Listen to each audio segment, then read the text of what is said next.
Texas passed one of the strictest immigration enforcement laws in the country, and now opponents are asking a judge to put the law on hold. Austin City leaders say the law was written so broadly they could be removed from office for speaking against it.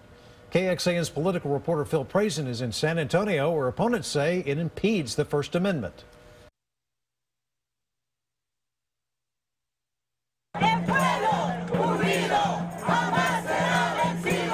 The new immigration enforcement law drives people to speak their mind. From immigration activists to frustrated city leaders. To be spat on, to be criminalized, to be used as political fodder by a cynical government. Judge Orlando Garcia will decide how broad the word endorse really is. Lawmakers wrote into SB 4, if an Austin official endorses a policy that limits immigration enforcement, they broke the law. For merely endorsing a policy, for saying what is on their minds. I can only tell you that I will not stop endorsing a policy counting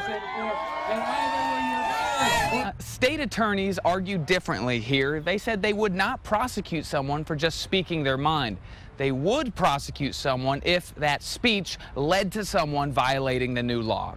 They reiterated to the judge that the Supreme Court has upheld a state's right to regulate its elected officials. This is lawful, and the state feels confident that our arguments will ultimately prevail. State police scanned protesters outside the courthouse, where one judge will weigh whether the words in the law match the fears of city leaders. Phil Prazen, KXAN News. And lawyers tell KXAN with the word endorse, the judge could have two options. He could strike that word out entirely, or he could say that's enough to bring the entire law down and set an injunction. Today's court battle is not about SB 4, about whether it's unconstitutional or not. Lawyers opposing the law filed a request asking the San Antonio judge to issue an injunction to stop the law from being implemented.